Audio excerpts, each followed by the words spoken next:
hit and send stream tweet. Manually retweet it from the phone.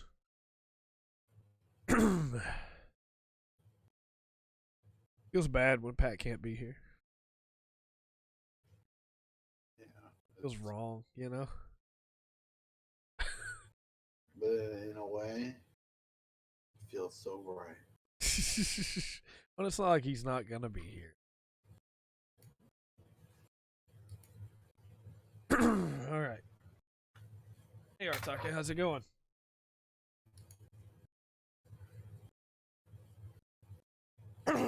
Clear my throat back out again.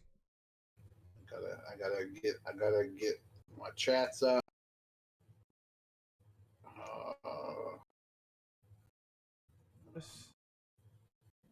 This.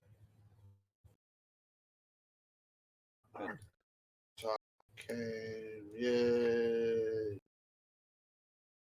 Yep, everything should be good now. All right. This time, I should not say this out loud. This time, I think nothing's broken. Wow, I can't believe you just decided to do it like that. No worries, Artaka. I will say it now, and then I'll say it over the course of the podcast until he gets here. Pat is finishing up some stuff he had to finish up real quick, and then whenever he gets done with that, he will jump back into. He's even still physically here. He's just not able to be live right now on the podcast. But as soon as he's done with all that, then back. I am sick, but you should not know that throughout the course of this. It should be pretty hard to tell. I'm doing my best to not appear sick, but I knew if I didn't say something about it and I started hacking up, that everybody would get concerned. Wow, he thinks everyone will be concerned about him. Everybody in the whole wide world would suddenly get into our chat to be like, "Is Trey okay?"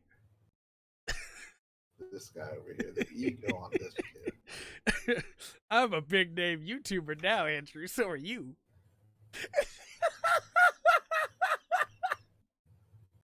It still says Kakarot on your name on the deal. What? Last week you introduced yourself as Kakarot, so I put your name as Kakarot. And it still says shit. Kakarot. I'm fixing it. Hold on. It is I, the almighty Kakarot. Wait, I'm fixing it. Oh, man. Yeah, so Pat is not with us now, but he will be joining us soon. So please look for that. And hello and welcome to another exciting episode of the Full Spectrum Podcast. My name is Trey. I'm Andrew. And like I said, this is a guy from the regular show. Pat will be here soon. He just got to finish some stuff up. So, with that said, there's actually not that much news this week. I don't know how long we're gonna go. The plan the plan is to record something special afterwards. We announced it last week, didn't we? Why am I being coy about it? What? Didn't we say last week what we're recording after this? Yeah, are we live streaming it though? No, we're just recording it. I don't know why I was trying to be coy about it. After this, we're gonna be recording the patron Q&A, so we may go a little bit shorter than normal, even though we started a little bit later, so that we can get that. We should introduce ourselves as Dante, Nero, and Virgil. Who would be who out of us, Andrew? You're Nero. That's fair. I'll take Nero. Am I Nero because Because you love Nero so much. Oh, I thought you were gonna say because he's got he's missing the arm, and my legs are my lungs are like shot. Sure, let's go with that. Yeah, I like Nero. Nero's pretty awesome. It's me and Nero. I don't know, because Pat doesn't even know who those characters are. I think Pat would be Dante. Like, he eats a lot of pizza, right? Does he? He does. Well, I mean, he does eat a lot of pizza. Not as Pat, much as I chime eat, in. but he does eat a lot of pizza. I need to know. I think Does he have the quips to be Dante? Oh, it might be tough. I don't know. I think in a way, I think Pat might be Nero because Nero gets like angry all the time and then gets over it just as quickly. That's true. That's true. Like Nero's anger is like way worse than the other two, but then he's just over it, like nothing happened. Hold on, you said Nero's anger is worse than Virgil? Well, Virgil's anger is very different from Nero's anger. That's true. I would say that you're Virgil. Oh God. Because like Virgil, once you get mad about something, it takes you a while to get over it. Yeah. But Virgil's also tenacious, and once you set your mind to something, you don't stop. Whether it's good or bad. You complete that task. Oh. And that makes me Nico. I'm V. Yes. V has come too.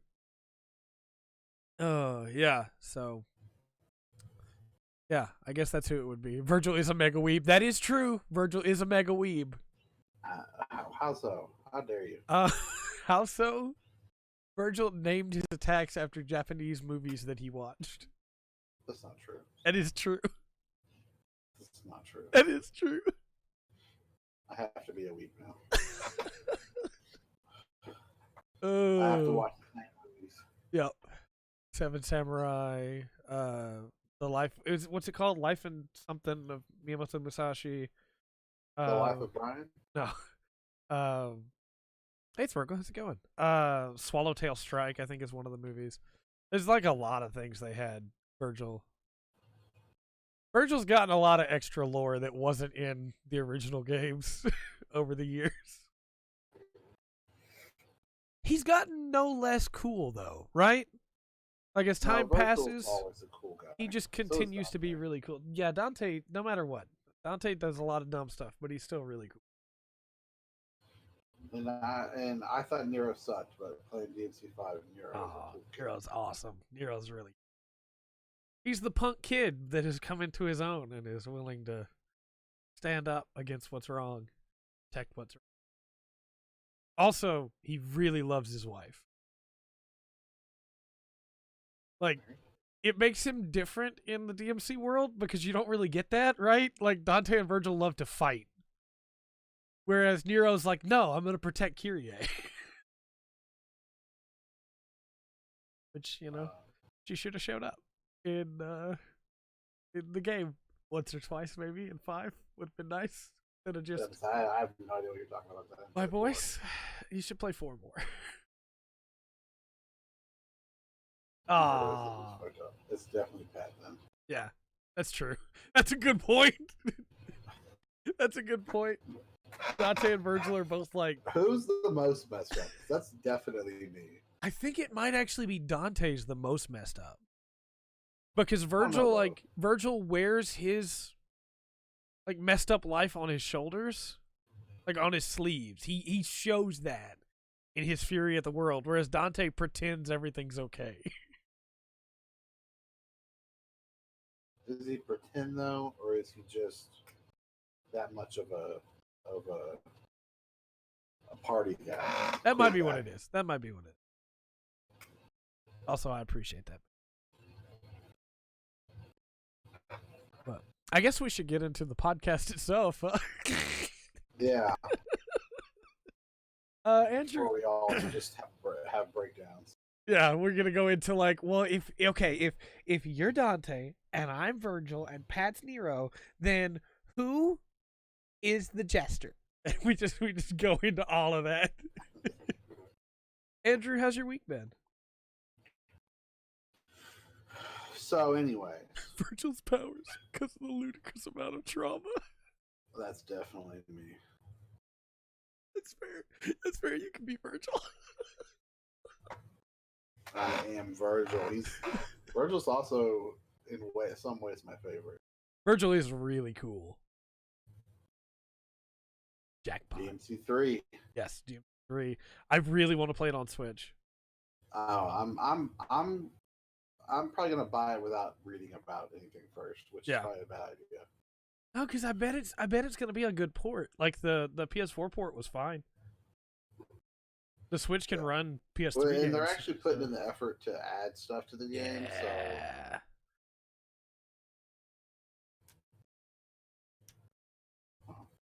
anyways, Yeah.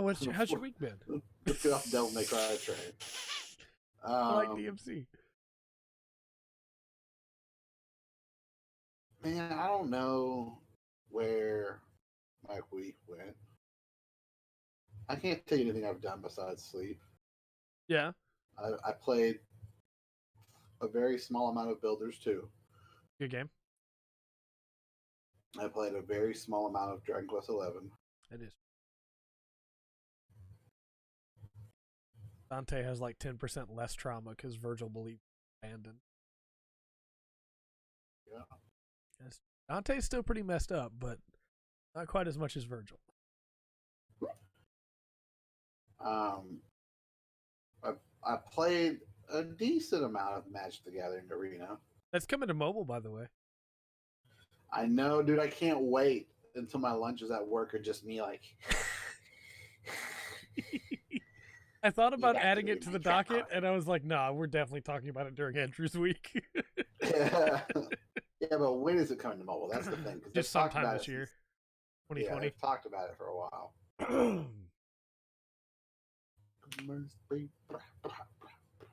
Um, then as of last night, I got back into playing Siege, Rainbow Six Siege, and that is still one of my favorite games. Yeah.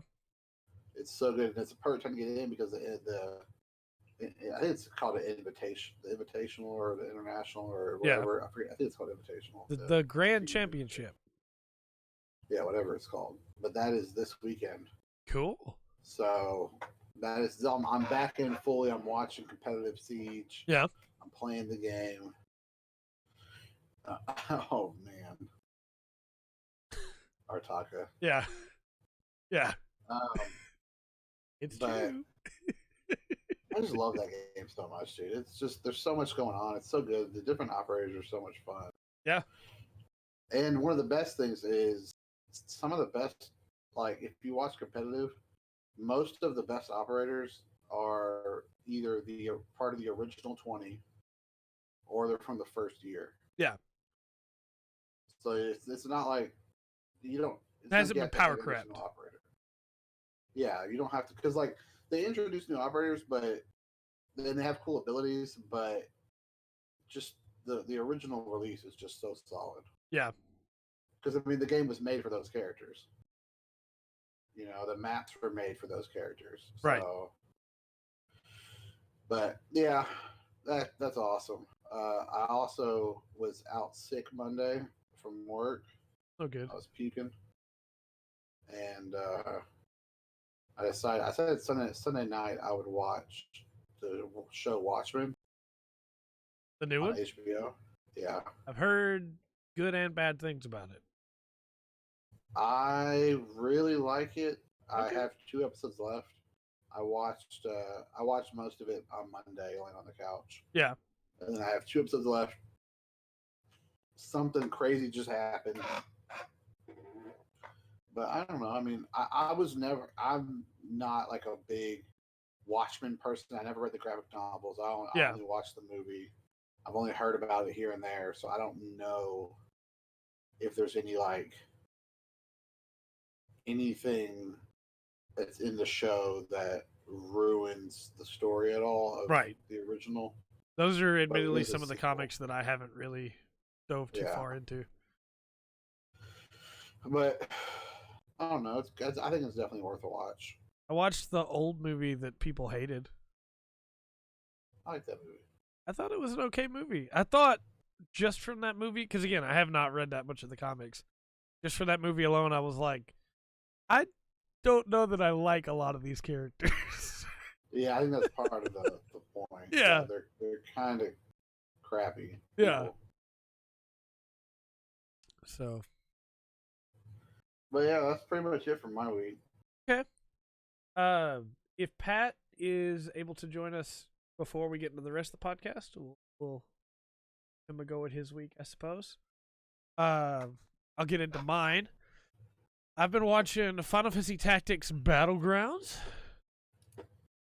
which, for anybody that doesn't know, is a Twitch stream where it's kind of like Salty Bet, if you remember Salty Bet. Oh yes. But we used to do some good party times with Salty Bet. But it's kind of like that, except for Final Fantasy Tactics.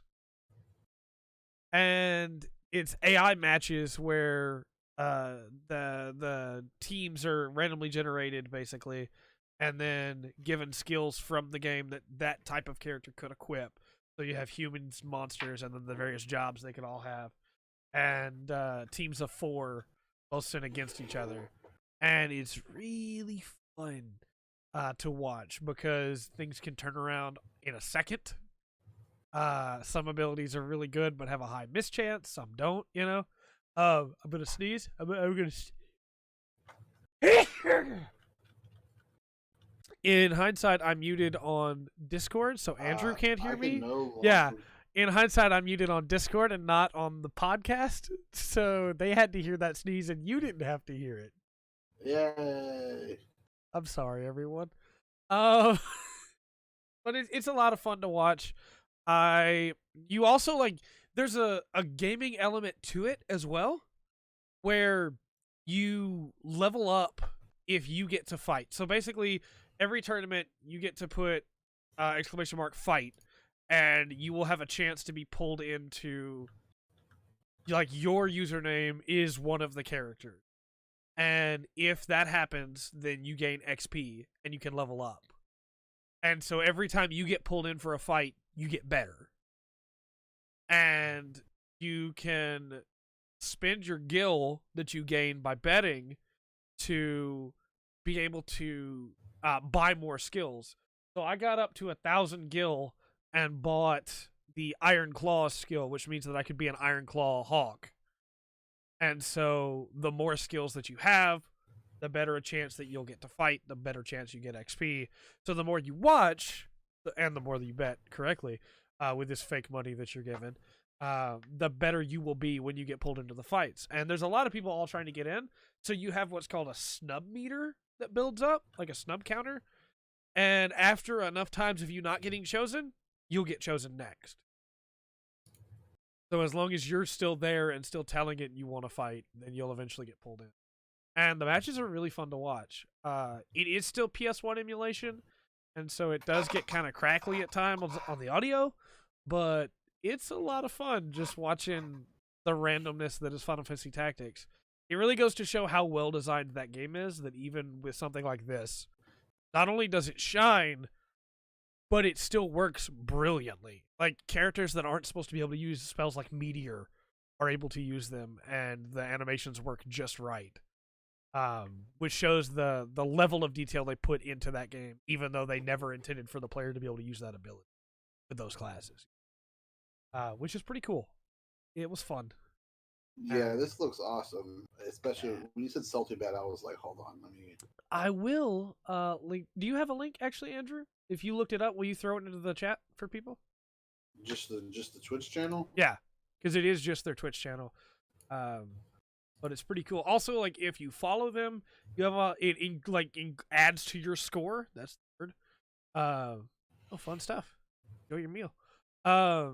It adds to your score for your chance to get pulled in to fight, and then if you sub to them, it also does. I've only followed them so far. So go ahead. How do I place bets? So, in the description of the Twitch channel, it has all of the commands you can use, but you can never go below 100 gil, so you always have at least something to be able to play with. It's really great for when I'm editing, and like I normally want to watch something when I edit, because I don't want to just look at the small amounts of, like, seconds when I'm cutting milliseconds off something. I don't want that to be the only thing I'm doing, because that will drive me insane. So I try to watch things, and then I miss something and have to go back because I'm also working, you know? But with this, I can just have it on the other monitor, like I used to do with Salty Bet, and then just turn back to what I'm working on, and I can look back every once in a while, and it's fun. It's not very deep, I guess is maybe the way to put it, but for what it's doing, it's a lot of fun.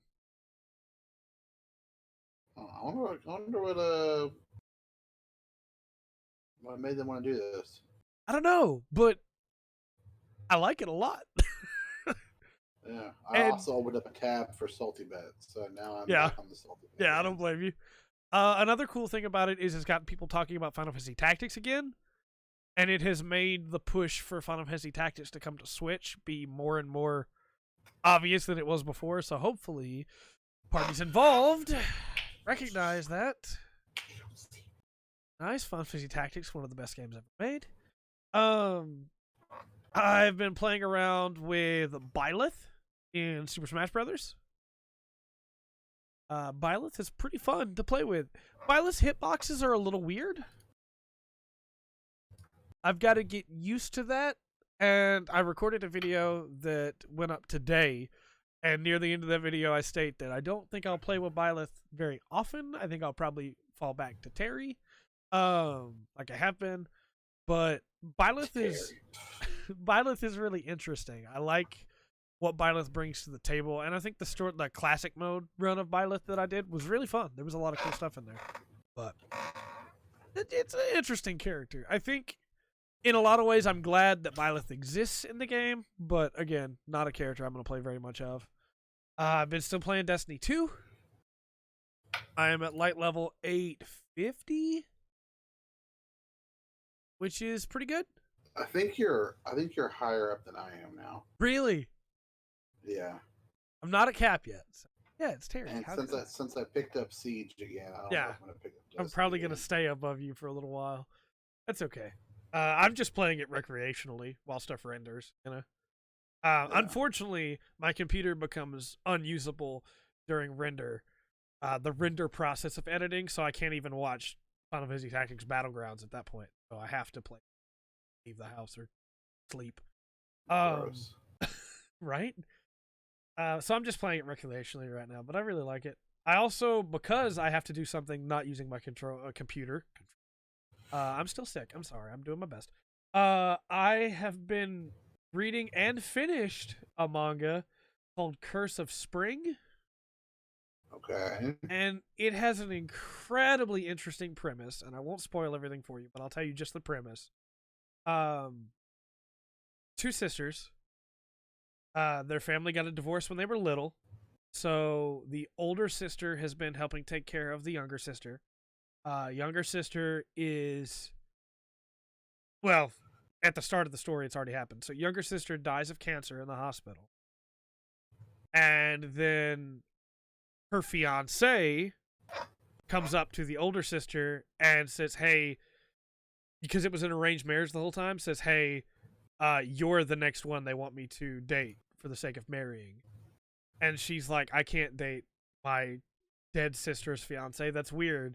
And then she has a thought and goes, but if I do, and we go to all the places that she went with him, then I can see, not just like, it's like she's still here, is like her mindset.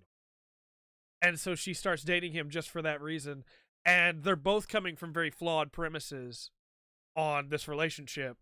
And the way that it all flows as they go from their flawed premises to actually recognizing what's going on and how messed up all this is, to then having to deal with that, it's a really cool story. I liked it a lot. It's also not very long. It's like 8 chapters. So it was really good. 8 chapters too many. No, it wound up being really good. For your cheesy love story. Well, like, I think what made it good is that it's not just a cheesy love story, because it is chasing down that thought of, I miss this person so much that I'll be with somebody that I don't care about just to, in a way, spend more time with them. And then the realization of, what am I doing? And the way they handled that. I like it. We need to have this Byleth conversation again. Very passionate about it. Wow. We're done with that. Fire Emblem is Nintendo's third most successful IP now. Not special billing. It's making money where the money's to be made. Just Also, saying. I feel like it's Fire Emblem characters. I feel like are easy to adapt to a fighting game. Yeah, absolutely. Way easier, I Like, would say, than a Mario character. I think Zelda characters are pretty easy to adapt to. yeah, like they have swords and axes and stuff like that. Yeah. So and that's they don't have. I mean, they don't have any magic, do they? Yeah, they do. Does Byleth have magic? No, Byleth does not. Okay. Also, just have to specify. We all should have seen this coming Yeah. because, as I didn't think about but mentioned later in our Discord chat, for the last 4 Smash games, everyone since the original, basically Melee on, they have added the new Lord from the game that just came out. And Sakurai had the 3 up. Yep. 3 houses. Like, oh, 3 houses, you idiot. Do we want to talk about that rumor that it was originally supposed to be Sora?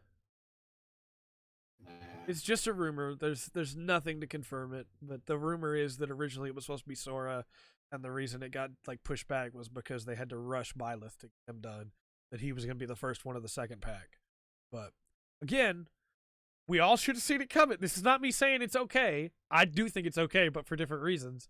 We all should have seen it coming because Roy, then Ike, then Corrin. Yeah, and I feel like Crom or Robin. I feel like first character of the second pack is waiting too long. Yeah, I think you're probably right. For that 3 houses hype. Yeah, because by then the hype is over. Yeah. And if they had started with a 3 houses character, people would have been mad.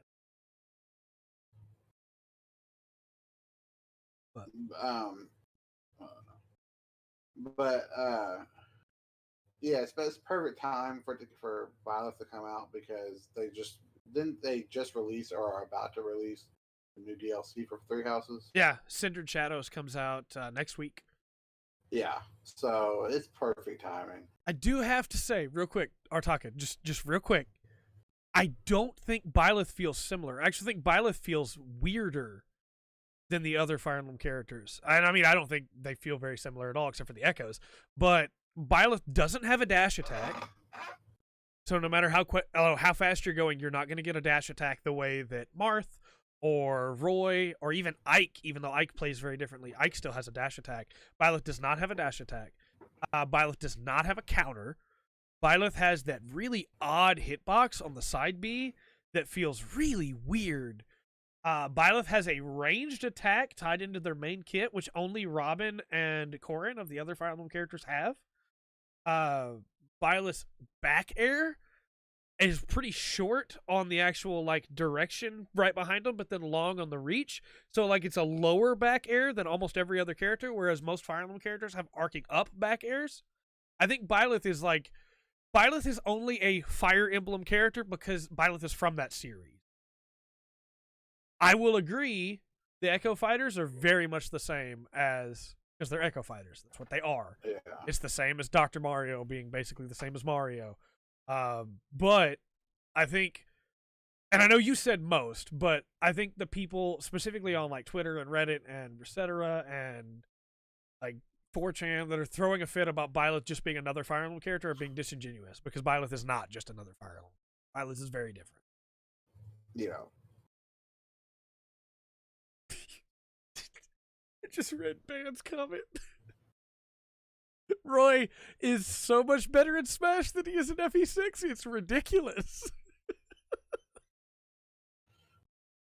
Andrew, you haven't played Fire Emblem 6. You haven't played many Fire Emblem games. Any. Oh, you played a little bit of Three Houses. Yeah, and a little bit of Awakening. Yeah. So, you know how the main Lord is normally like a decent unit? Has like 6 strength when you get them at level 1 with like 4 defense. Yeah, Roy has like 2. strength. Why's he suck so bad? Um, See a baby? no, it's.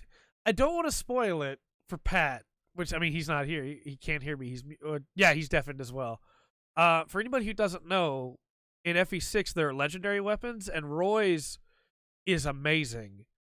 And so, because they made that weapon so good, they made Roy terrible so that he wouldn't be the best unit in the game.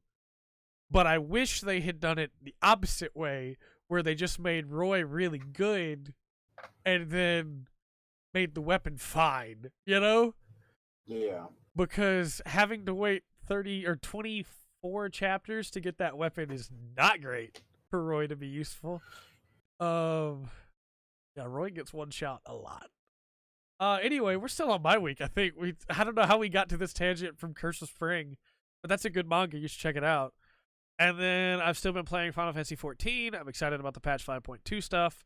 My Fisher is now level 69, almost 70. And 69, I'll keep him at 69, baby. And then my Red Mage is now at 77. So Red Mage will be 80 soon, and then all I'll have left of the combat class is Astrologian. I'm excited. Have you ever done like a slash played or whatever to see how much playtime you have in that game? Yeah. Okay. Yeah, I have. Okay. You don't want me to tell you? I'm just wondering. I think it is. I think it is reprehensible that I have that many days of playtime, and I don't already have everything to max level. Yeah. But I spend a lot of time just playing around in that world. Well, it's like me playing WoW when I was still in Burning Crusade. I slash played, and it was like 2 months. Yeah. Playtime, 2 months, so and so days, so and so hours. Yeah. And I would just PvP a lot. Yeah. I really like that new PvP mode, 14. I will say... Yeah, I always hear bad things about PvP. It's good. It used to be bad, but it's good now.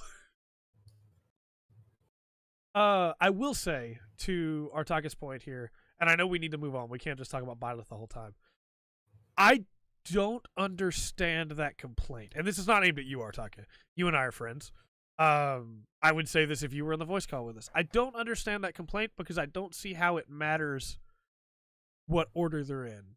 To me, it doesn't matter at all. I could care less if it was Banjo was the first character announced and Byleth was the last character in the last pass. That changes nothing for me because the roster isn't complete until it's complete. So I don't care what order they come in. You know, it just doesn't affect me in any way, shape, or form. I could have them announce everyone and then not get to play them for 2 years, and I would just wait for them to come out. Yeah. It doesn't matter to me at all. But I see that complaint a lot. Pass, by the way?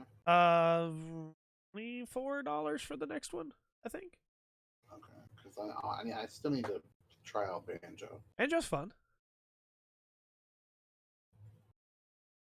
But anyway, we'll move on. So we're not just me bashing people that aren't happy about Byleth. Because, like, I get it if you wanted somebody else.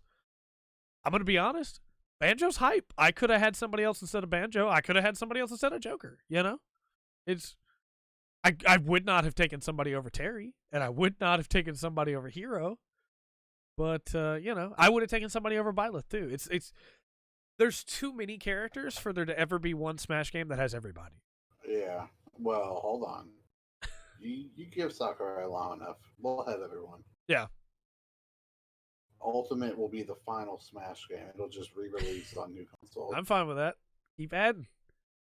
Just keep adding characters. I could see them do that and just keep adding characters. Yeah, I'd be down for that. Be pretty cool. I mean, keep adding functions, I should say. Marvel's Capcom Infinite. So we'll get into some games that were announced. Smash Ultimate 6969420 Wii U edition. Oh, we got some game announcements. The first one is Outriders, coming out sometime here in 2020. What's this? So I saw the trailer for this, and it's an okay trailer. It's like a Destiny fantasy loot shooter style thing. I'll be honest, it looked very generic to me. I feel like I've seen this premise a bunch of times, but it didn't look bad, you know? Yeah. I did go to check the hype rating on Fantasy Critic. Oh God. It's 2.2. Out of 10. No, out of 100. It could just be because it's new. You know, it could be that all the stuff we probably won't play. Artaka, you were so right. It could just be because it's new and nobody knows it. But again, I saw some people on Twitter really excited for it, and I'm glad that they are. But it just doesn't look that appealing to me. It's possible that once we know some more about it, it will. But I think it's like 3 players in a team. It looks like a Destiny or an Anthem in like a fantasy world. And again, it doesn't look bad, but it just doesn't really appeal to me. You know what we should do? I don't know if we could get away with it. If we could get away with it, I would just start showing trailers in the middle of this for people. It wouldn't have any sound, but then they could see what the game looks like. I wish I could get a Red Bull sponsorship. Yeah, that'd be nice. If Dr. Pepper just wanted to, Disney may not have you, but I do. I mean, look at this quality craftsmanship right here. But yeah, it looks okay. Do you think there's room in this climate of video games for more of those games? And by room, I don't mean like don't make them, obviously, because you can make whatever you want. But Pat's working on some stuff. When he gets done with it, he's gonna jump in with us. But if they do something new, yeah, I think there's room. Because I think personally, the main points of that genre are taken now. Yeah. The run and gun loot shooter with like high-end graphics that looks really cool with a good PvP mode, that's taken by Destiny, right? The fun, zany comedy version with a bunch of randomized guns, that's Borderlands. You want to pilot a powered armor, that's Anthem. Oh, about that. So, like, what else is there? And, like, I agree with you. I think it needs to do something new. It needs to do something different, something we haven't seen before. And that's you carve your own niche in that genre because there's just not that much. Yeah, absolutely. Artaka's right there. The chill free-to-play one is Warframe. 100%. And all of those games have been around long enough. But is Warframe really chill? Because that's the grindiest of grinding games. It is free, however, too, though. If you want to be disappointed, that's Anthem. I think, like, there's a lot of other genres where you could still bring something like JRPGs. If you want to make a new JRPG that has, like, real-time combat and you want to make something new, you go for a unique story or a unique character or unique music, right? Yeah. Or a unique world. You can't really go for a unique world in a loot shooter and that be the selling point. I mean, I've just started playing Destiny 2 again, but just in the little bit of time I've spent on the moon, there are like 5 different areas just on the moon that are drastically different from each other. You can't just have a unique world and expect that to sell your loot shooter. You got to have something new, something fancy. Well, and Anthem tried. Loot has to be the star. Yeah, absolutely. And that's what I've always said Destiny does right. Their guns feel different, and then their exotic weapons are like can function completely differently than what you would think. Can I talk about an exotic I got? this last week, real quick. So I did a quest on Earth, and I got a it's called like the skimmer shot or something like that. It's one that Cade 6 leaves for you in like a cache, and you have to go find it.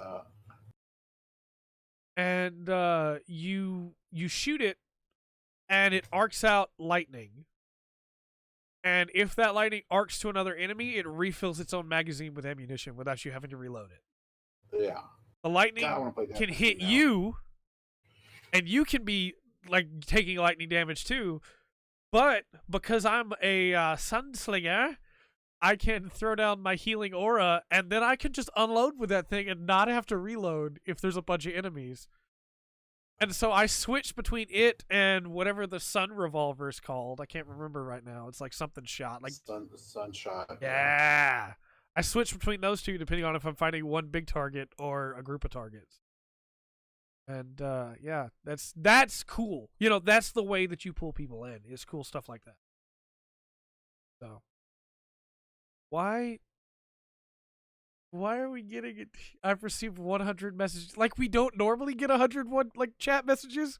Restream, what are you doing? What is this trophy? Added a Warframe or a mortar bow in Warframe, like the torque bow from Gears. Oh, torque bow, baby! Torque bows are really good. Anyway, yes, move on. Outriders. I want it to be good. I hope it's good. I hope it does bring something new to the table that we just didn't see today in the trailer. Following that was Ghost Knight: A Dark Tale. Yeah, there's a bunch of spammers. Congrats. So this is Ghost Knight: A Dark Tale. This is like, what's the right word? It's like an indie game being made by one guy. It looks pretty good. It looks kind of simple, but it's being made by one guy, so like, you know, side scroller. Looks pretty cool though. I like the art style a lot. I don't know that I'll be rushing to play it, but I might make a video on it, just to first impressions, because I do really like that art style. Looks pretty cool. I'm watching the trailer right now. It's a pretty good little trailer. Again, maybe we should try it a podcast and see if it gets like blocked. I don't want to try it right now because then I have to. It'll probably get blocked. It probably will. It's probably not worth trying to show the trailers. Or you gotta do some kind of special cut around it. Yeah, or like flip it upside down and paint it blue.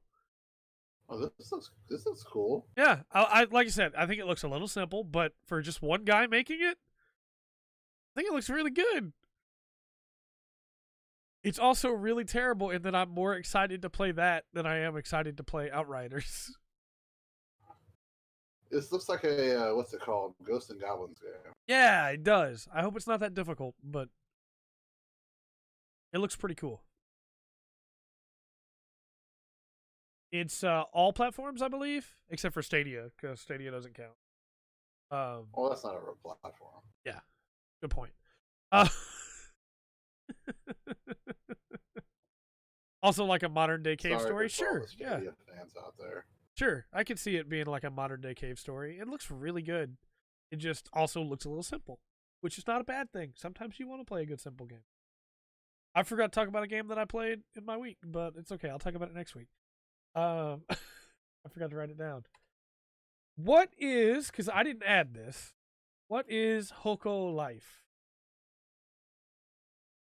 Oh, baby. I need to try and pull this trailer up and risk the lag. So, what if I told you I was going to bring Animal Crossing to the PC? Oh, I have heard about this. Yeah. I heard about this because our good friends at Kotaku.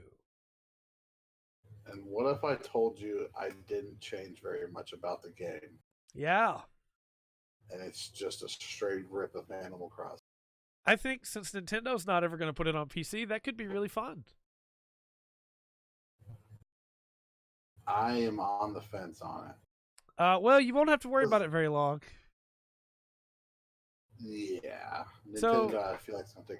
So Tim does things different. Yeah. Than Pokemon. It crafts its own identity. Yeah. I agree. I don't think this game does that. Tim Tim is It hasn't even out yet, unapologetic in its Pokemon ripoffs, but at least it tries to do something different, right? Yeah, banned. I don't understand why Twitch is so bad about. YouTube's gotten pretty bad about it too lately. I'm like, oh, there was a second of music in there from a song you're not allowed to play.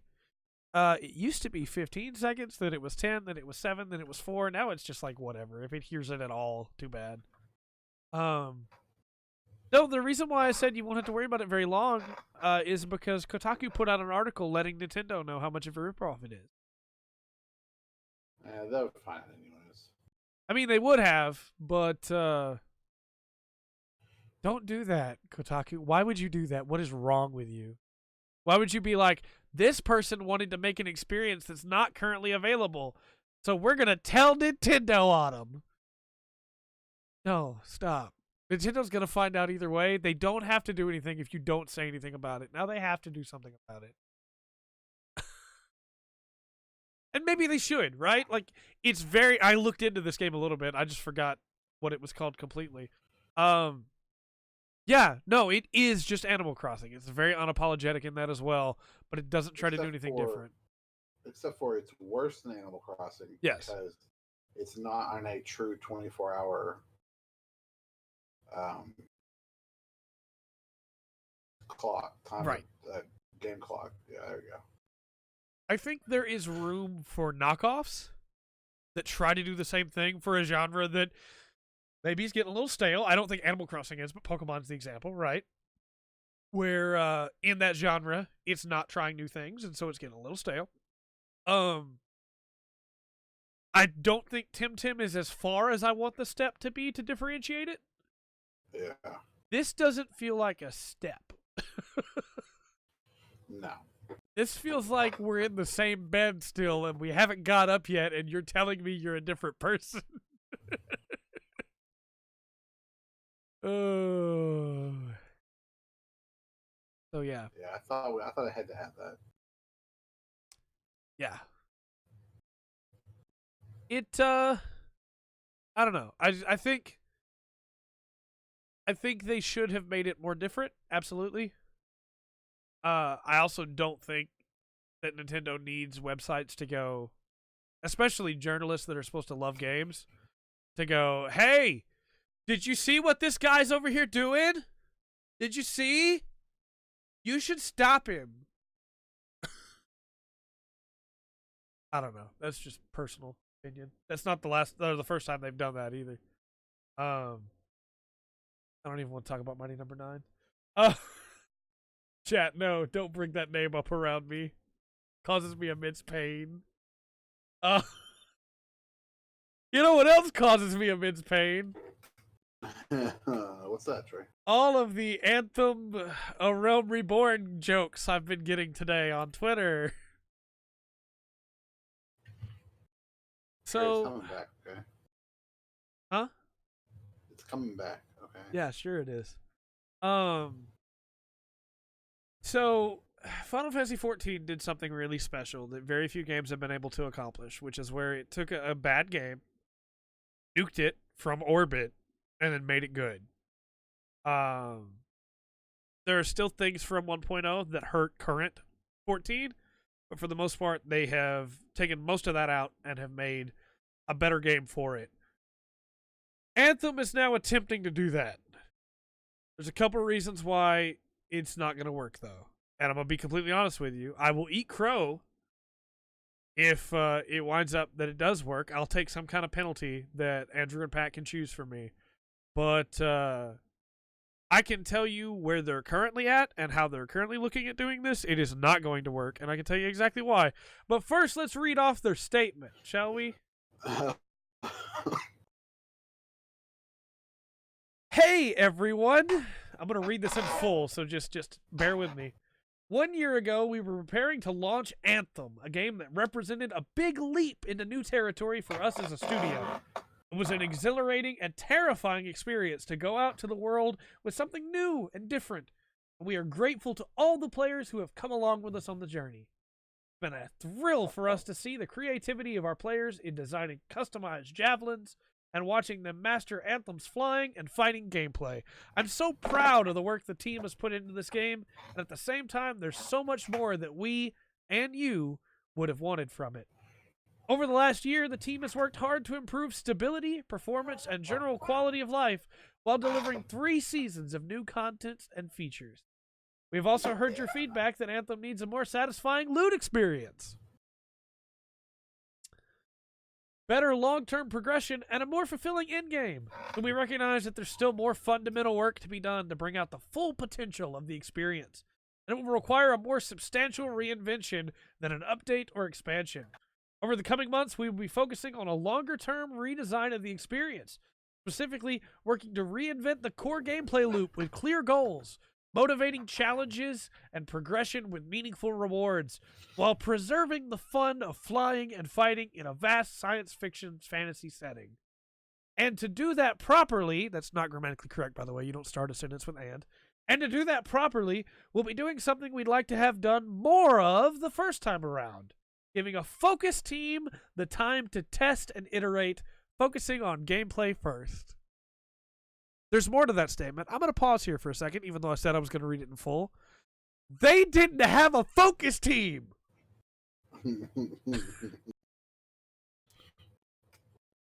Okay. Let me finish, and then we'll break down what this actually means and why it won't work. In the meantime, we will continue to run the current version of Anthem, but move away from full seasons as the team works towards the future of Anthem. We'll keep the game going with events, store refreshes, got to keep those going, and revisiting past seasonal and Cataclysm content, starting with our anniversary towards the end of the month. Creating new worlds is central to our studio mission, but it's not easy. Sometimes we get it right, sometimes we miss. What keeps us going is the support from players like you. Your feedback gives us guidance on how we can improve, and your passion inspires us with the courage to create. I look forward to working together with your involvement and feedback towards the best possible future for Anthem. Casey Hudson. So, remember when they completely stopped taking feedback and started deleting feedback from their official subreddit and their forums? Yeah. But I thought feedback was important to them. Feedback, yeah, about that. Okay, so let's break this down. Negative feedback is not welcome. Yeah. Okay, so what they are doing is not producing any more content for Anthem 1.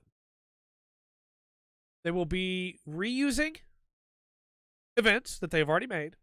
They will be refreshing the in-game paid store so you can still buy items. And they'll be redoing loot caches. But there will be no more new content for Anthem 1. The game will not be taken offline while they make whatever Anthem 2.0 is. Theoretically, it's still the same game, and you don't have to buy it again. I would hope. Here's the problem with that, and Andrew, you're not gonna have to buy it again. I really hope not, or it's not like a $30 expansion or something to update it. Do you want to know why Final Fantasy 14 1.0 going into Realm Reborn worked? You cut out there. Why Final Fantasy 14 did what? Why it worked when they redid 2.0? Because they put their heart and soul into it. Well, that. But because they took the game offline so they could fully work on it. Nah, we can't do that. They can't. They can't redo the maps. They can't redo the gameplay. They can't truly reinvent it. If the game is still online, they can't change things the way they need to change them. The maps from 1.0 Final Fantasy to 2.0 Final Fantasy, they're still in the same place, but they're very different. Because they took the game offline and they redid all the maps, they redid all the classes, they redid all the NPCs, they redid the actual like NPC designs, they redid a lot of the lore.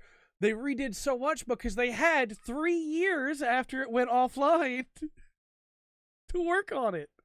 It went up 2 years after, but they took that last year to keep working on stuff while the new servers were up, leading into 2.5, which was the big change when Ninja came in and everything else. If you don't take the game offline, you cannot fundamentally change any system without messing with the people currently playing. And they won't do that because they want to keep making money from that store every week. Yep. They made sure to put that in there. Yeah.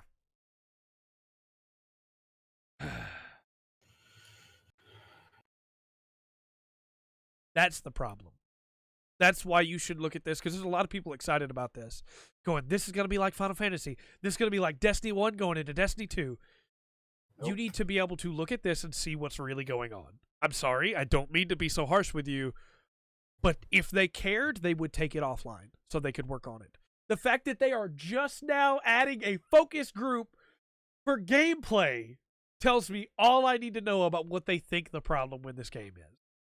They don't think it's the gameplay. They don't think it's the monetization. They recognize there's a problem with the loot, but they're not going to do anything about that. It's that people aren't hype enough for it, so they're making hype. But our store, though. Yeah. So, like I said, if it comes back and it's as good as Final Fantasy XIV 2.0, I will take a penalty from the podcast crew here. They can give me a penalty. But yeah, you don't worry about that. It's not going to happen. I'm so sorry. I wish that it was. I really do, because I think that game could have been incredible. If you go back and watch my review of the beta, that has footage of Artaka and King in it, by the way, because they helped me out gathering that footage. If you go back and watch my video on the beta, I really wanted to like that game so much, but the full product was very, very small changes from the beta. It was almost exactly the same as the beta itself. Yeah. And it hasn't gotten any better. Man, I did. I really liked that game. I played a good bit of it. I wanted it to be good so badly. How? But at the same time, I knew going into it, I was like, this is gonna be bad. How do you have a giant bruiser mech you give a shield to that he can bash things with shields, and he's less tanky than the one that doesn't have a shield at all, really? No, the tank doesn't have a shield. Well, he's got the physical shield. Yeah, but the other characters have like, energy shields. Yeah. He doesn't have that. How does that make sense? Yeah. Anyway, let's move on. Hey. As the dogs get excited. To the Bad Seed DLC for Dead Cells. Yeah, it's out now. I recorded a video on it today. And that'll go up tomorrow, probably, maybe Thursday. Still got to finish cutting that together. But that DLC is really good. It's 2 new areas and 1 new boss, which may seem like small, right? That may not seem like a lot of content. It's only $5. It has a bunch of new weapons. It has a bunch of new enemy types. It has music. It has a new outfit that you can get. It has some new secondary abilities, some new mutagens. There's some really cool stuff in there. And I did see some people upset because the previous DLC was free and all the previous updates were free. And so they were like, why is this one paying when the others aren't? It's only $5 though. Come on. Yes. It's $5 and it has a lot of content in there, honestly, for $5. Because that game is not made for 1 new weapon or 2 new weapons that would like add enough to it. You need to add a substantial amount of content to change anything, and they really have with that. Oh yeah, that's why the Colossus doesn't have an energy shield, Andrew. How could we forget? Energy shields cause cancer. Yep, that's true. Anyway, if you like Dead Cells, this is more Dead Cells, which is always a good thing. I got a couple of the new things earlier. Didn't have the cells to unlock all of them, but I got one of them, and it's pretty good. Uh, Andrew, I'm going to spoil you on one of these power ups. Okay. It's called Mushroom Boy. BOI exclamation mark. Nice. It is a pet Ooh. that will run around with you, and you can detonate him to cause an area of effect explosion, and then you have 15-second recharge before you get him back again. But he will run along with you throughout the dungeon and hop to get up on top of stuff as you jump. That's awesome. He's so cool. Mushroom Boy was the best. He also saved my life. Mushroom. Some of those new enemies are really cool. So if you at all like Dead Cells, you should check out the Bad Seed. Okay. Following that, we have 2 new characters revealed for Season 3 of Dragon Ball FighterZ. They are Kefla and Ultra Instinct Goku. Which Kefla is a female character, right? Yes, that is. People have been requesting her for a while. Yes, it is Kale and Caulifla's fusion form from Super. Okay. So pretty cool. Pretty cool. I mean, it's weird to me that Ultra Instinct Goku is just now getting added. Well, they had to add all the other Gokus first. Yeah, and that's why I'm like, yeah, this Goku deserves to be here. I don't know about the other 6. Yeah. Well, hold on. Kid Goku. Well, Kid Goku deserves to be there. Deserves to be. I think you need just 3 Gokus. You need Kid Goku, you need regular Super Saiyan Goku, and then you need Ultra Instinct Goku. But you need the Super Saiyan God Super Saiyan. No, because Ultra Instinct Goku is better form already than that. You've already got that covered. He has blue hair. Doesn't matter. You got it covered. You got blue Vegeta. Okay, all right, I'll take it. But you also need Goku Black. I mean, yes, 100%. I agree.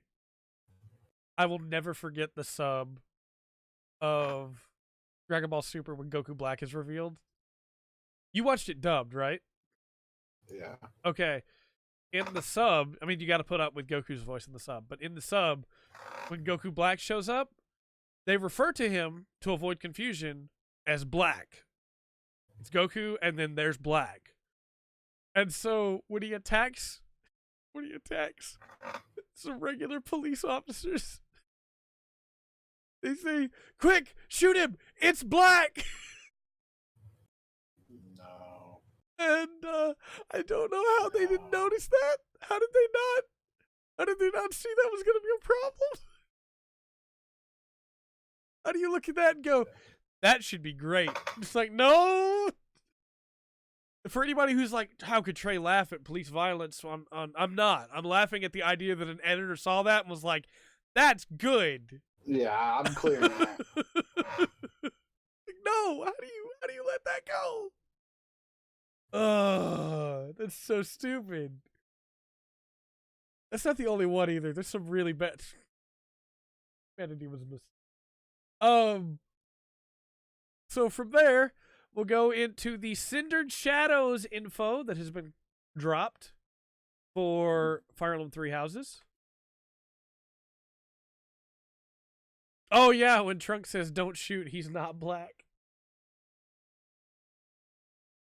How does the editor look at that and let that go? Oh, someone saw that and said, that's great. It's just like the ships can't go up thing. Somebody saw that and was like, this is a good thing to have in the script.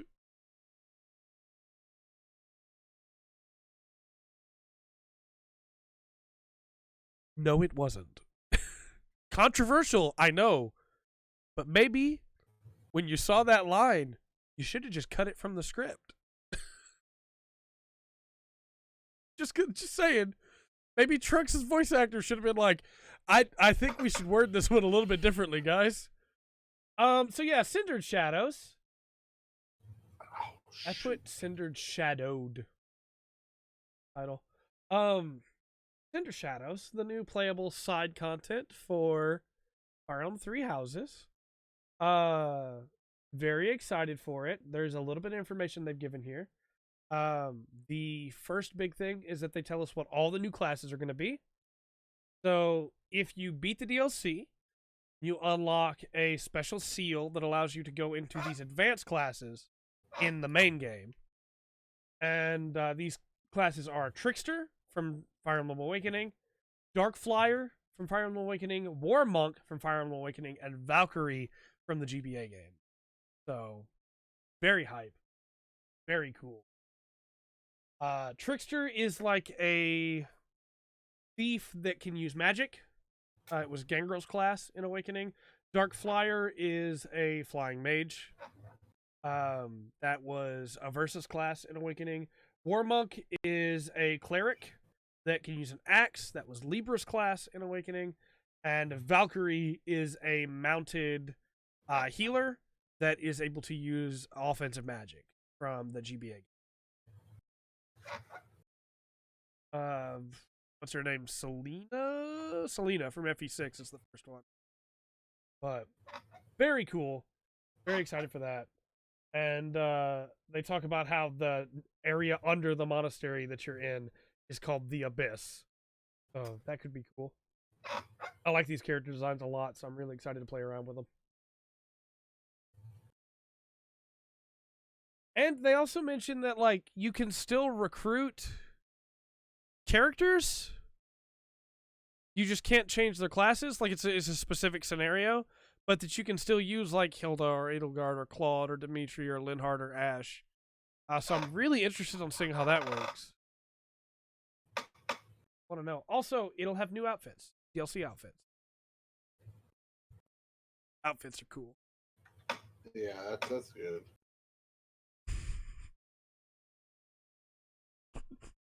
Good for the fans. I just saw Man's comment. I'm trying to be good and not read it out loud so YouTube doesn't think.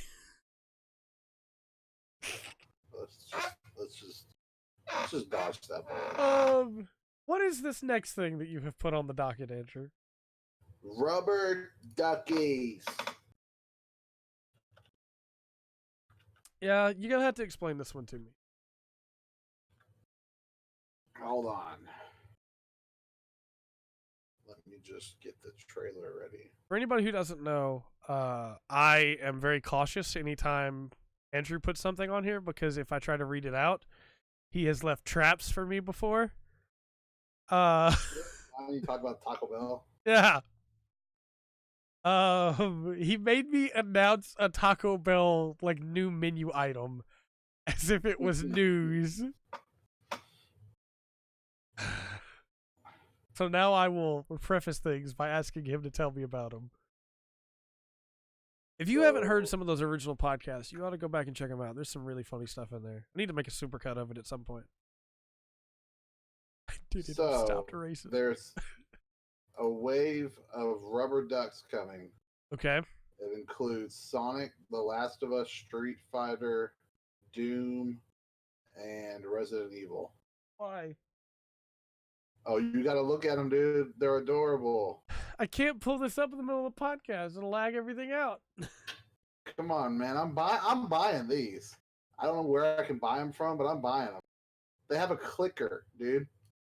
Hold on. They have Spyro. They already have some like Spyro and Crash and K86 from Destiny. All right, I'm gonna follow this link and then I'm gonna mute it immediately so the viewers aren't overwhelmed by the music or whatever's going on. Then I'm gonna watch this and you're gonna get my live reaction to it, I guess.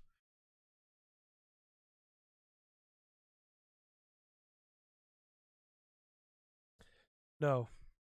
Nope. Nope. Why does Doom Guy look like that? Nope. Yeah. Nope. Leon, no! Rubber duck. Guile! That's Kennedy. What the heck, Guile? Why do they have a clicker? Why would you ever want a clicker in the tub with you? Joke's on you. I'm buying the clicker. Wait, they have Gandalf? Gandalf's pretty cool, guys. Not the duck, just Gandalf himself. Gandalf the duck is pretty cool, too. It's fair. Yeah, so these are called numbskulls. Numbskull tubs. Yeah. Um Yeah, I mean, I guess look, you know what they'll if they want to do to get me, you know what they got to do?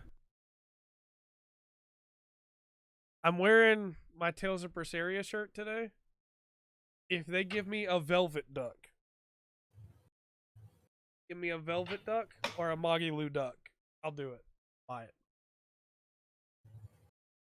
I would even take a Final Fantasy duck, like any Final Fantasy character. I would do that. Give me a Cloud duck. Give me a Tifa duck. Give me a Barret duck. How much are these ducks? Look, if you give me an Ardbert duck, They have a Spyro the Dragon duck, dude. Come on. not good enough. Not good enough. They have Lord Shax. From Destiny? Yeah. Not good enough for me. That's good, but that's not good enough. They have Dr. Neo Cortex. Come on. Just have the image of Rubber Duck Chris Redfield punching a boulder. They have Sauron. Nope, not good enough. Oh, they have a super awesome Batman one. Not good enough. They got all the Ghostbusters. Not good enough. Come on now. What would be good enough for you? These are adorable. I need some RPG protagonists. Oh, well, if you want an RPG protagonist, you can have IGN's #1 RPG of all time, and you can be the Davakin from Skyrim. Okay. I'm #1 RPG of all time. So you can. That's all you need as an RPG. No, enough said. That's all you need. You know how I started that Make It Right series?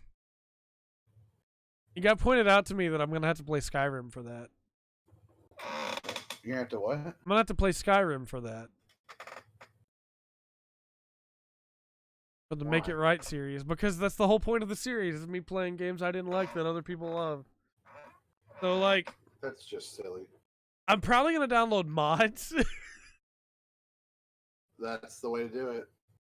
Because if I just play it straight... Yeah. If I play it straight, I'm going to be miserable. Apparently, our newest patron, one of my good friends, family, you might even say at this point, it feels like, from Fire Emblem, from Final Fantasy 14, told me there's a mod that lets you uncap your companions so you can have as many companions as you want. And then you can make them all unkillable. So then when you get into a fight, you just have like 8 people running to attack somebody. That sounds fun. That sounds like it could be cool. But I'm not gonna comment on what our talk has just put in chat.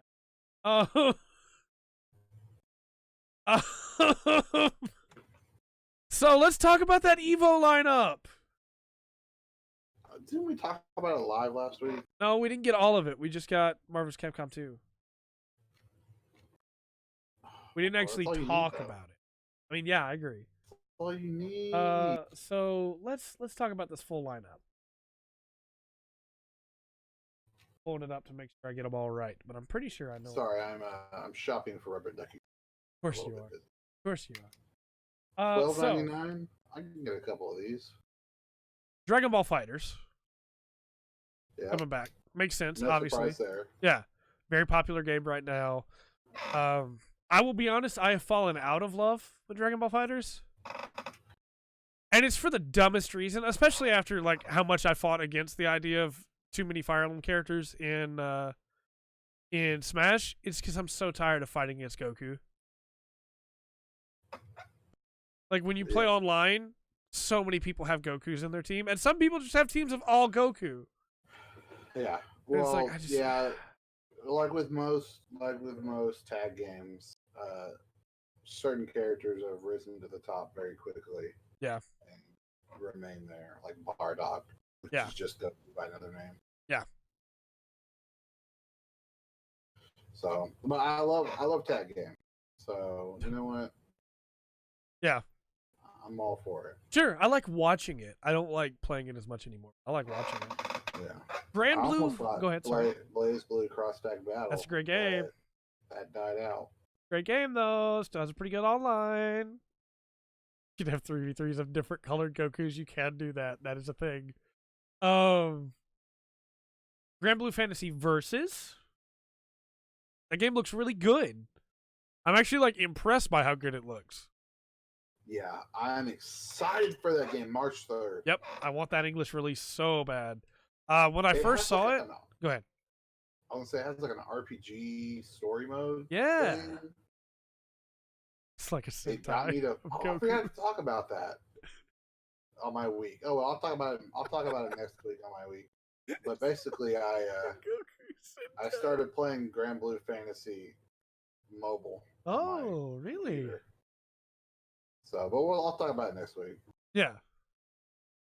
I can't get over the idea of different colored Gokus being like a Goku Sentai.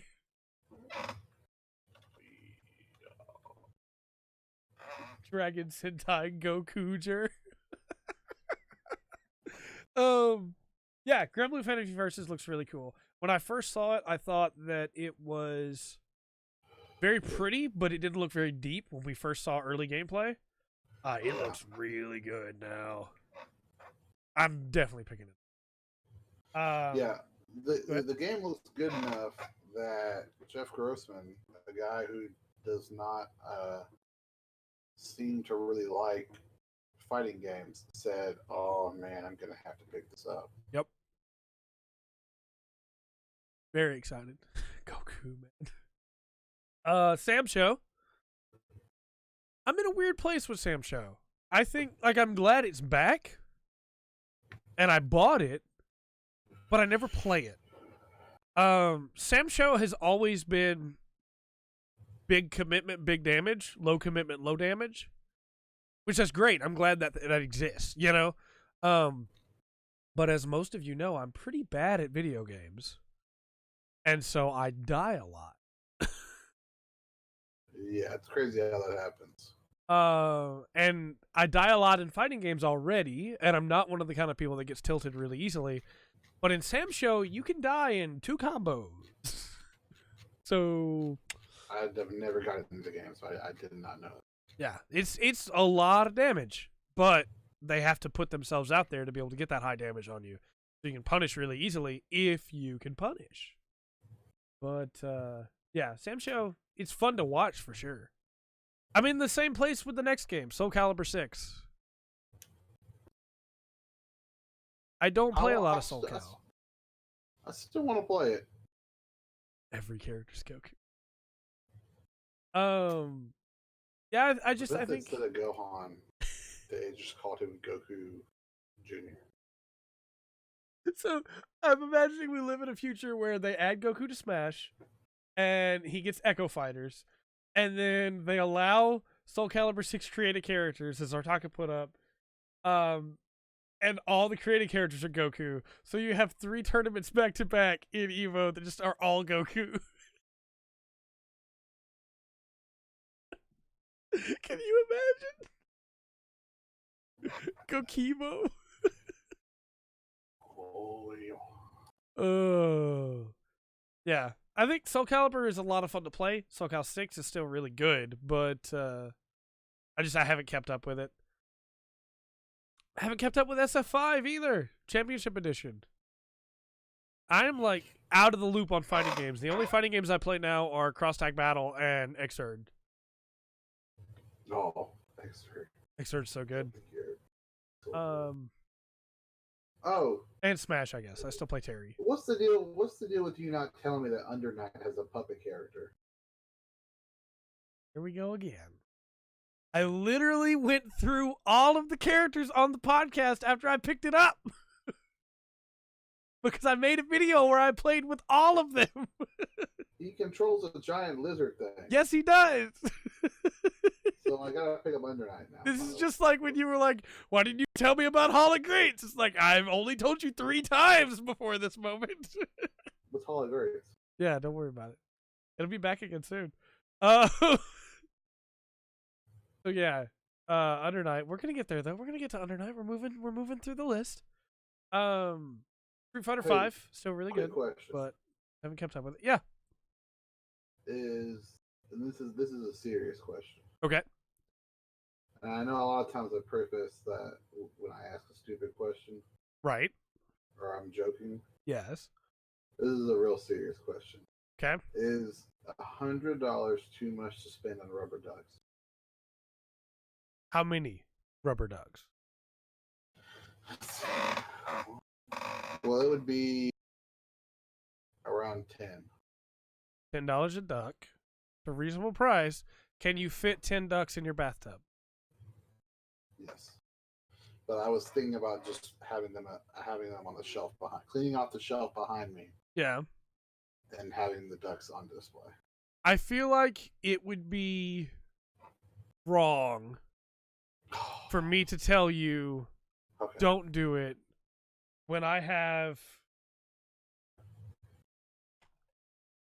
all of these right here. What is that? Oh, there we go.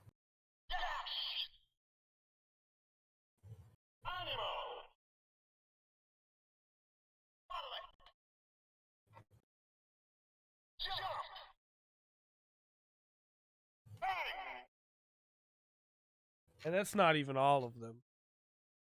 It just feels right to hear that now on the podcast. So that's why I feel like I can't say don't do it, but I don't think you should. Why? Because the ducks don't do this. I'm sure they squeak though. Sure. Squeaking's not good enough. You need to make noise too. You need to be able to go.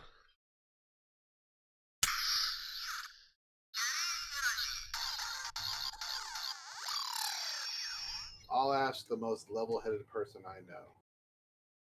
My wife. That's a good decision.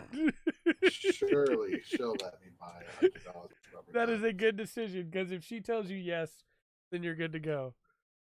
That's another reason why you're Virgil and I'm Dante. Why is that? Virgil was, for the very shortest amount of times, with a woman.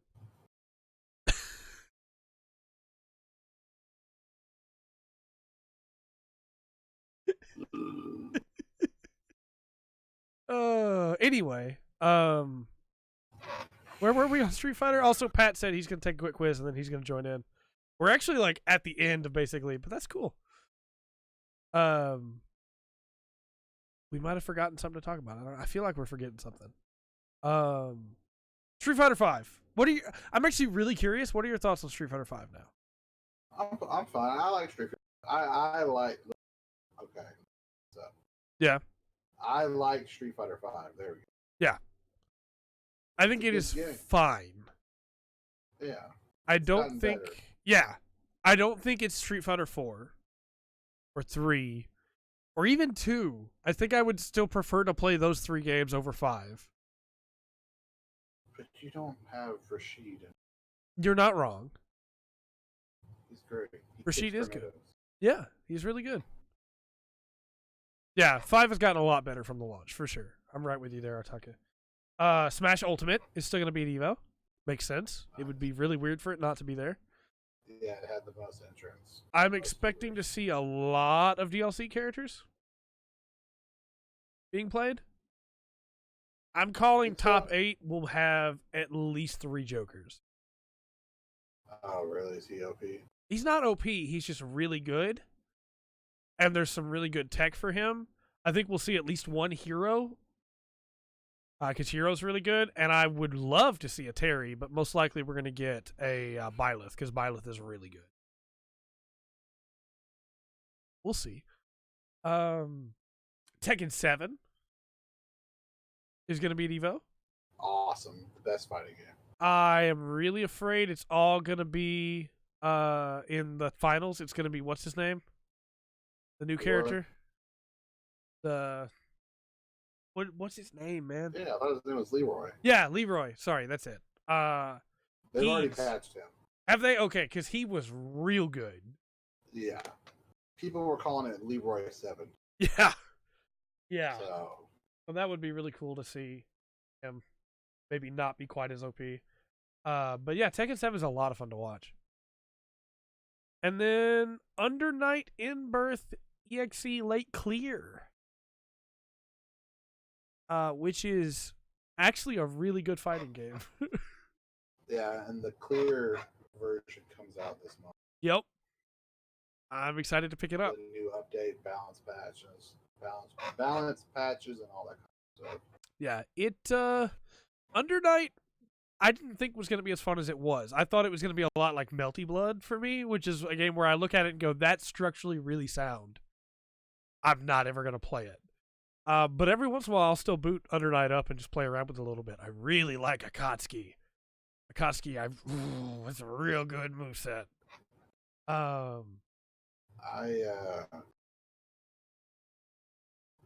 This year I want to get into Grand Blue and before Evo. Yeah. So I have a better understanding of what goes on. Yeah.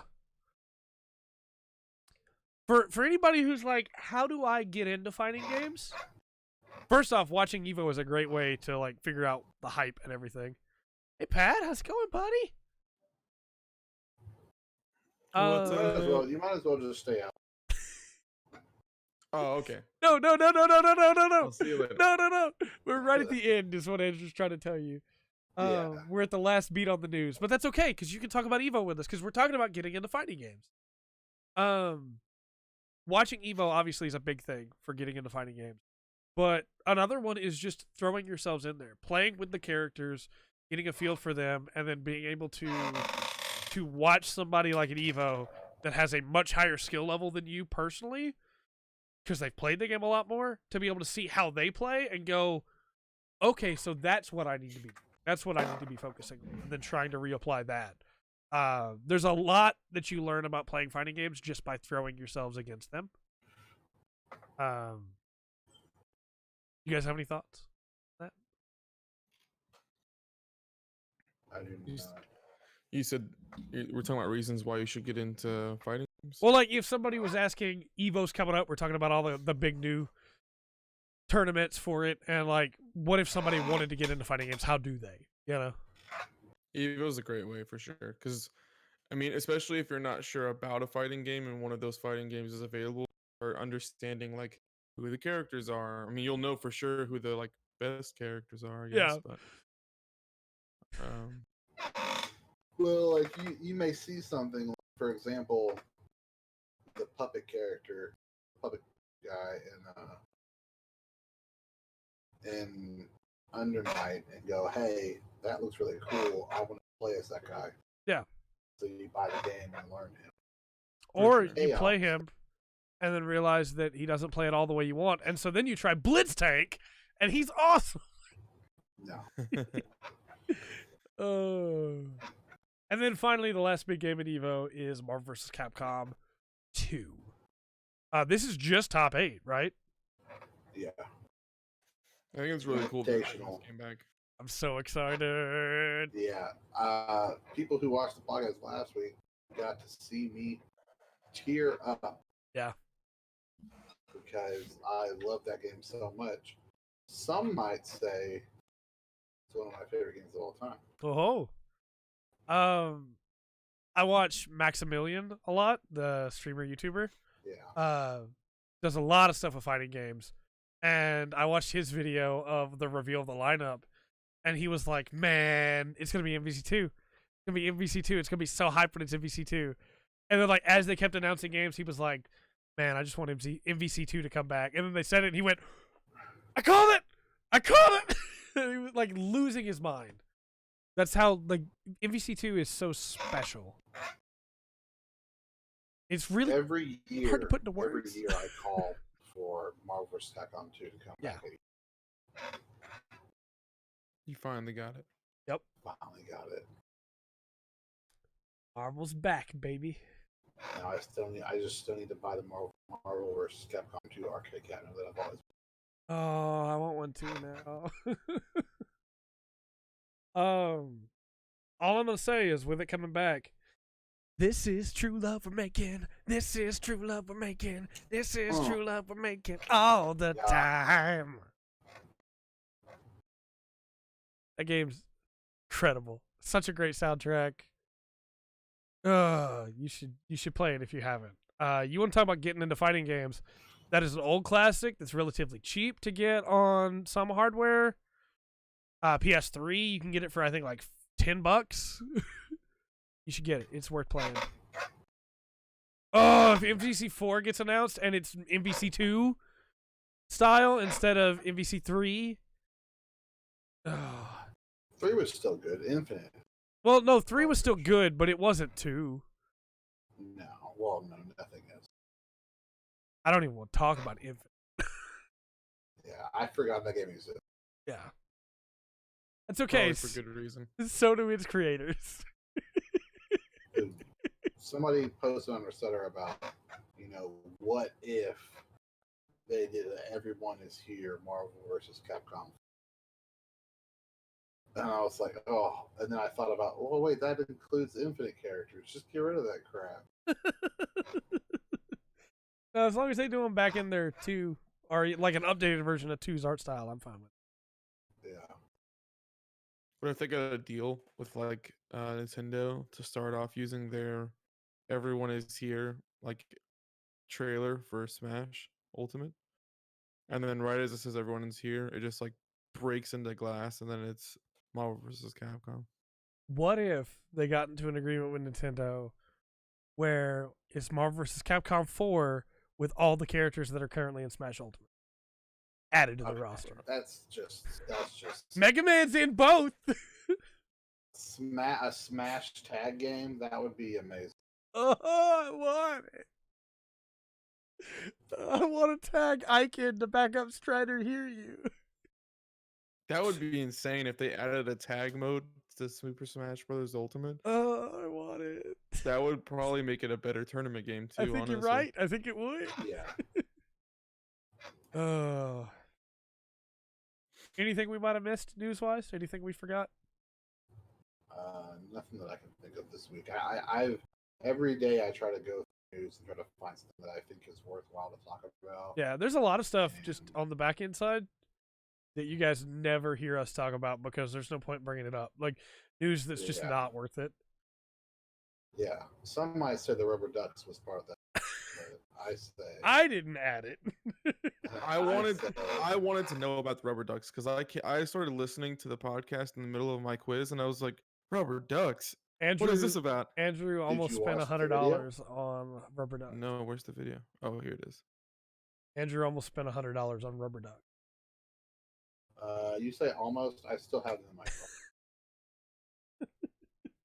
phone. Wait a minute. Again, I can't say anything because of these.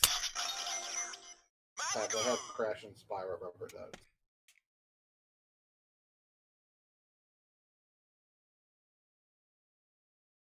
What? Because of these. Where is their website? I can't say anything. Tubs? They're called Tubs? Yeah, Numbskull Tubs. Numbskull Tubs.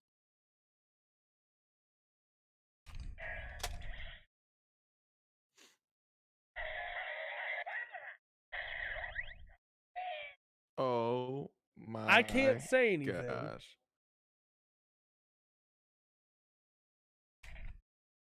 I want multiple of these.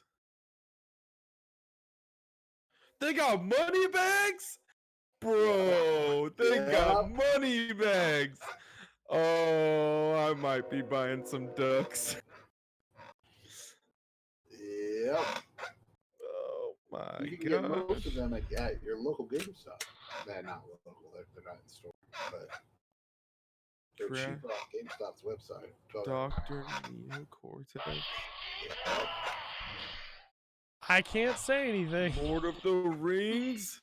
Oh, look at Legolas. Speaking of which, I ordered another Kamen Rider thing. They got the classic Batman? Yes. Oh, man. A train. Look at Chun-Li. Whoa, what? I ordered a train. You ordered the Kamen Rider train? I ordered the Tokuger version of the Kamen Rider Dino train, yes. It was $16 on Amazon. Dude. How much are these ducks? Cheaper than the train. I found them as low as $12.99. So you get to select a retailer. Yeah, that's the hard part. Is some of them are going to be more expensive. $20 on Amazon. I decided to be good and stop Will, but there's 2 more belts within my reach, and I could have kept going. Come on, keep doing it. Pat, did you want to talk about your week, by the way? I can. It's kind of boring, but I don't mind. I didn't want to just cut you off from your week completely. It's all good. So we were getting ready to play this new RPG came out. We're getting all excited for this wonderful game. And then Well, it's not out yet. It's early access. Yeah. But we didn't get to play it because the early access part of it's not included on online.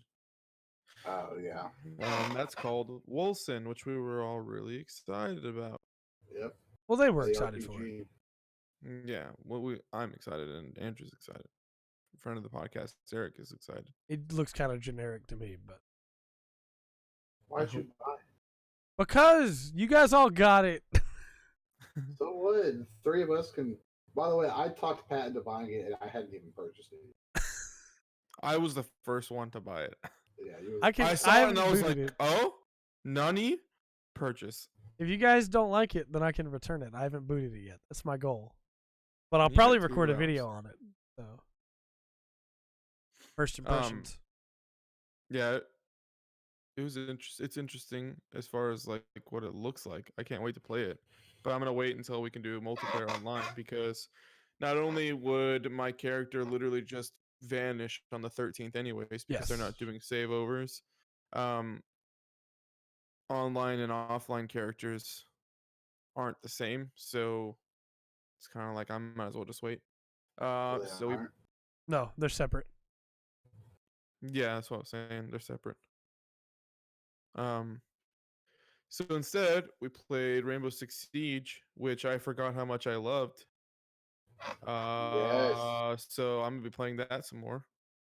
I was supposed to play Axis and Allies this past weekend, but I got called into work because one of our local plants got a Trojan crypto virus, and we're still working on it currently. Wow, fun stuff. Yeah, that's what you want to call it.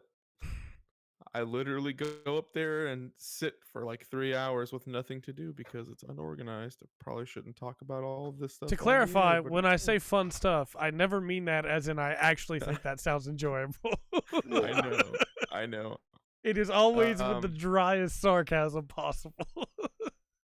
I also found out that the local school district in my town that I live in also caught the same exact virus. Yeah, I read about that. So it's happening. But my week has been crazy busy. I'm sure. So I haven't really got to do much of anything. I've been trying to keep on top of school, but this weekend not being able to have any free time kind of put me behind. That's why I had to do it tonight. Yeah.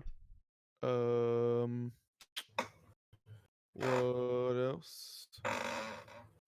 That's pretty much it as far as I can think of for my week. I didn't even get a chance to read any One Piece or anything, but All right. I only had one more thing I wanted to discuss with you guys, and then we can do plugs and go. This is just a little short thing. I don't think it'll take long at all.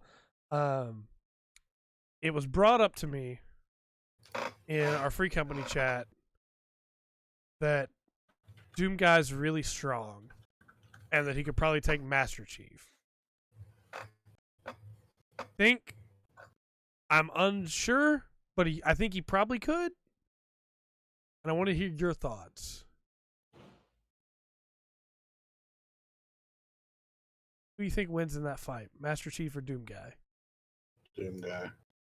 That's not even a competition. I think like Doom Guy's got way more going on, right? Like he's He's the same guy from the original Dooms. He's super strong. He's got better weaponry. I think if I'm not wrong, I think his regular assault rifle, the rounds are greater than Chief's armor could take, other than like an overshield. I think he probably like wrecks him. I was just Are you curious. a little worried about Doom Guy being able to do a lot of damage to? No, he'll Master rip off Chief's his armor? arm and then shove it up his ass. I mean, that's a fair point, I guess. Yeah, And that's then, fair. yeah, and then use the shotgun down his throat. I mean, come on.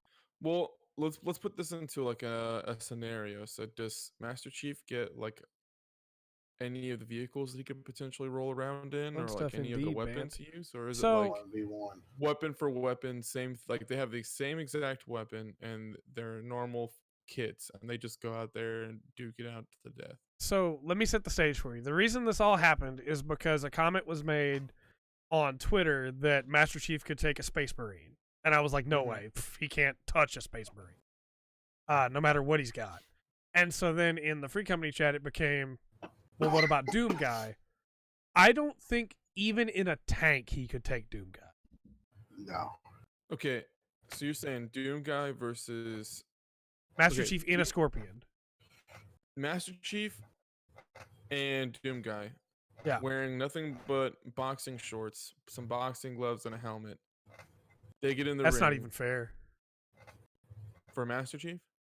Pat, Doom Guy, like Master Chief's biggest strength feat is that he's able to carry around a Vulcan turret, right? Mm-hmm.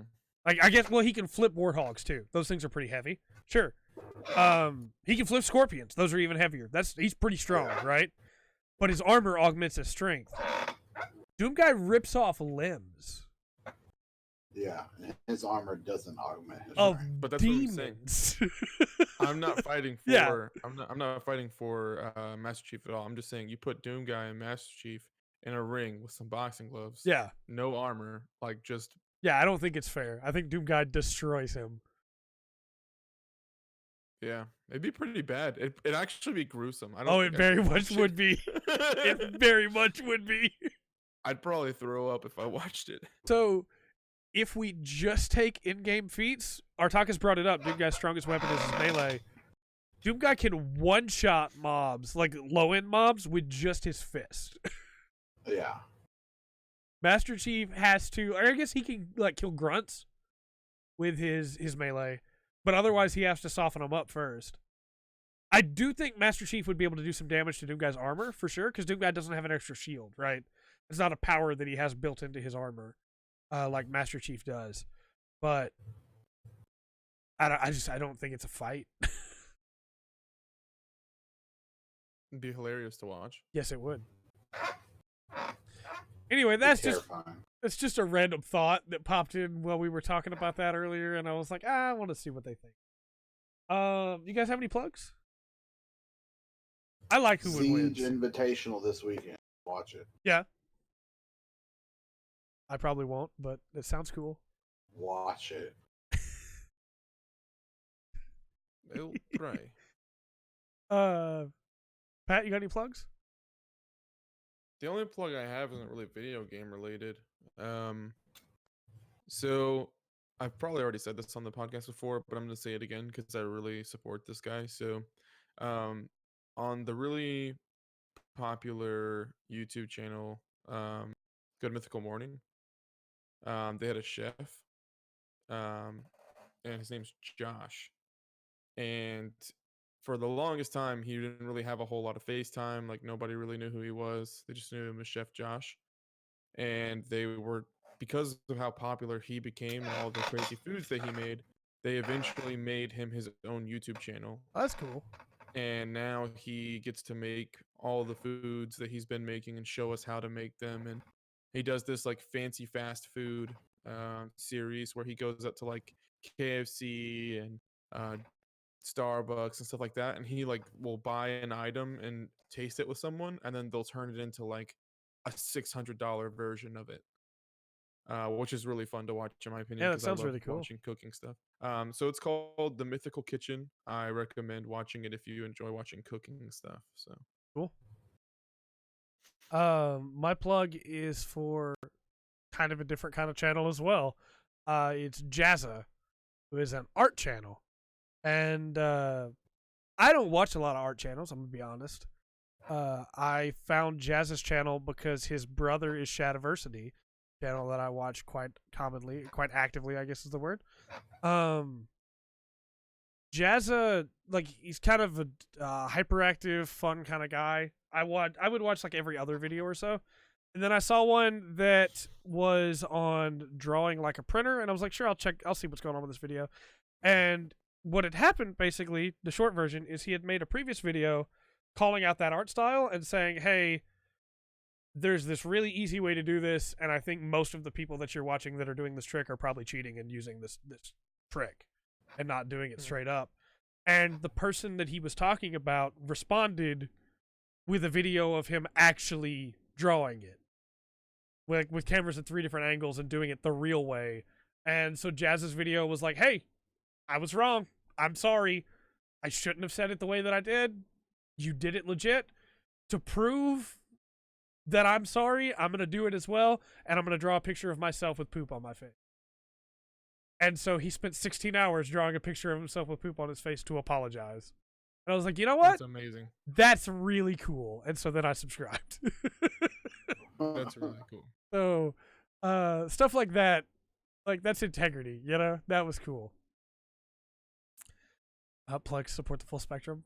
It's cool. Yeah, appreciate that. And Char. Yes. Don't forget Char. Always Jar. We have 4 patrons Jesus now. Christ. I I must have missed that part of the You missed podcast. some stuff. Jesus. Yeah, you missed a couple things. What happened? Oh no. The short version is Goku Black is in Dragon Ball Super, and in the sub they refer to him just as Black, and that led to some really unfortunate happenings because an editor never said, hey, maybe we shouldn't do this. Yeah, I get where we're going now. The phrase, don't shoot him, he's not black, came up at one point. Yep. What an absolute fail. Yep. 100%. So yeah. And then the other plug that I had is Final Fantasy Tactics Battlegrounds. Check it out. You know what? I want to plug one more thing. Yeah. Salty Bet. I'm back in it, baby. Salty Bets are really fun. Pat, Did we ever check to see where we're at in our league? I checked earlier today, yeah. Pat, you missed out on the whole Salty Bet stuff. We were doing that before you joined the podcast. Well, a long time ago when it first started. We would have like Salty Bet watch parties. Where we just got people together and watched Salty Bet matches and tried to guess who was gonna win. Anytime I did homework, I was either watching hockey and watching and playing Salty Bet. Yeah. Nice. And then I went from Salty Bet to Twitch Plays Pokemon, I think. That's still going, by the way. They're still doing that. Salty Bet, by the way, Pat, do you know what it is? No, I have no clue. It's so what is it? Mugen? Is that what it's called? Yes, Mugen. Mugen Means infinite. Basically, people create their own fighting game characters and upload them to this, and they fight and you bet on who you think is going to win. And because they are user created, some of them are super cheap. Are super broken. I remember back in the day when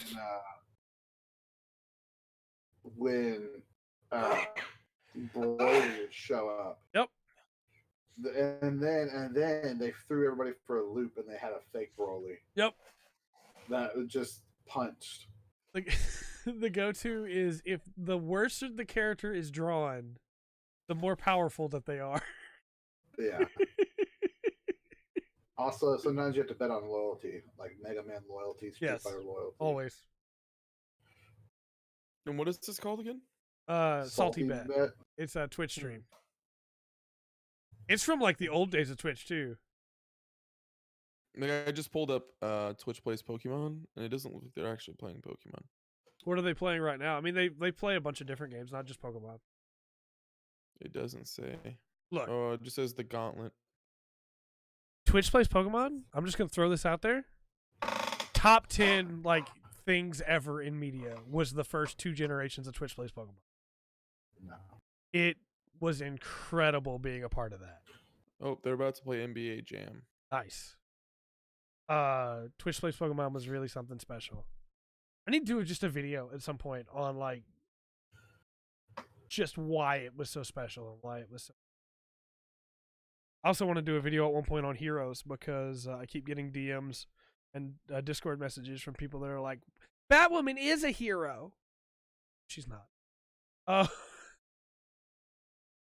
Anyway, I guess we'll call the podcast here. But until next time, I've been Trey. I'm Andrew. Patrick.